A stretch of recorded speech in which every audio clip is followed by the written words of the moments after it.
Right, hello family, it's raining, so I'm going to do this inside. This is a review of all your questionnaires, and I was blown away. Over 100 of you within like 8 hours or 10 hours. I posted the video and then went to bed and then woke up the next morning and there was already something like 100 replies, and I had to close the questionnaire because I couldn't read them all. So I just want to say I'm really grateful for every single one of you for replying, and sorry to those who didn't reply, but you guys still had the opportunity to share some comments, which I've read as well.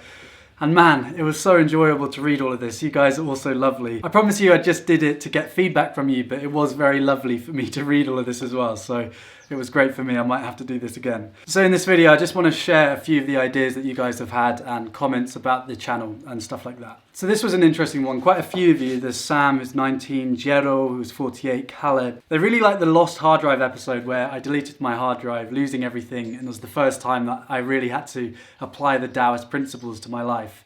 And I really liked that episode as well because I wasn't planning on any of that happening. And yet actually, like Caleb said, it was a vlog about your trip to Wuhan, but it also had an overarching lesson together with the story that kept me interested and that I could learn from.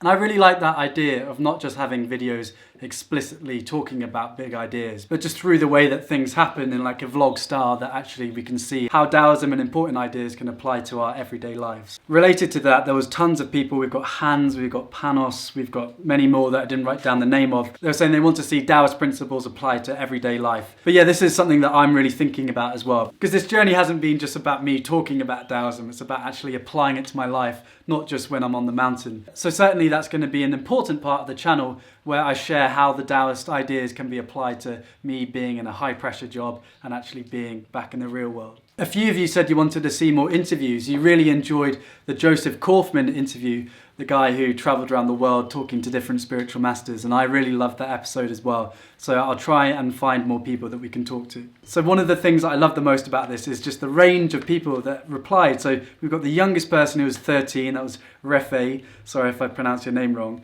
and then the oldest was 69, that was Steve. So that's such an amazing range. And the younger members of our family are so wise. It's amazing that you guys have found Taoism at this age, because it's such an important time when the pressure of the world starts building up. You've got to choose your subjects, and then you've got to decide what university you're in. And just remembering that you're okay and just to take things easy is such an important lesson. So I really hope that these Taoist ideas help you.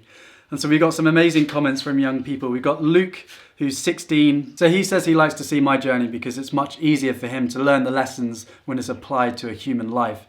And I definitely agree with that as well. Humans are hardwired to understand stories better than just hard facts. So Luke, you rock. Thank you for that. So we've got a Robert Stewart Macro, who's a master of engineering, and he says more lovely monkeys. So yes, I love the monkeys as well. We'll try and do more of that. He also says, we all dislike your beard. Our hatred brings us together, unified over a common enemy.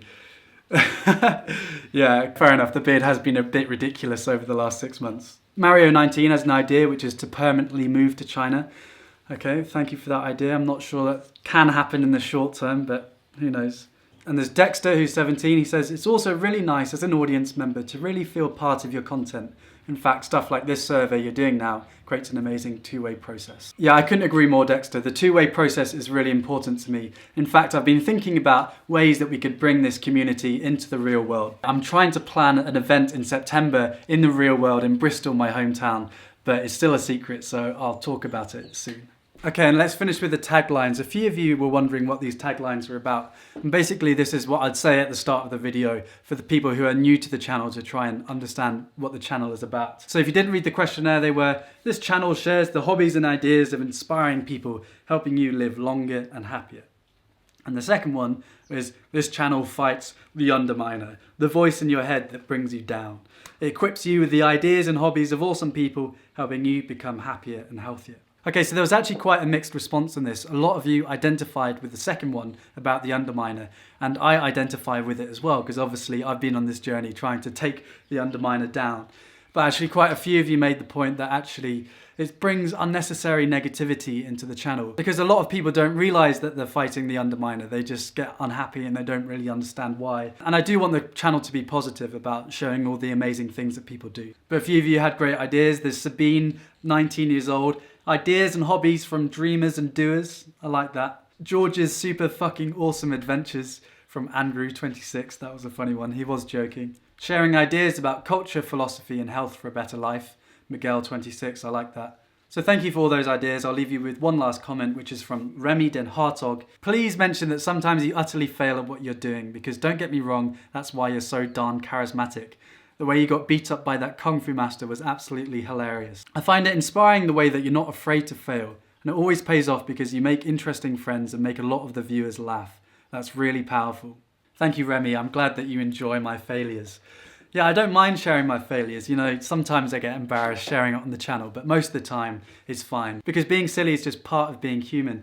And also, I want to be real with you guys. I'm showing on this channel, I hope that, you know, you can start from zero, you know, like anxiety, being bad at Tai Chi, and then 6 months later, you know, be okay at Tai Chi and your anxiety a lot better. Yes, you're gonna fail and be silly a lot along the way, but that's because you're doing something hard. I hope this part of the channel gives you some hope that you can do it too. You don't have to be some superhuman person. Okay, so that's it. Thanks for watching and thank you for your thoughts again. The next episode is going to be an introduction to Tai Chi and the announcement of the Tai Chi course with Master Gu, so I'm excited to share you that. And the little teaser that I gave you last week, I'm going to release that in a few weeks' time. Okay, I'll see you soon.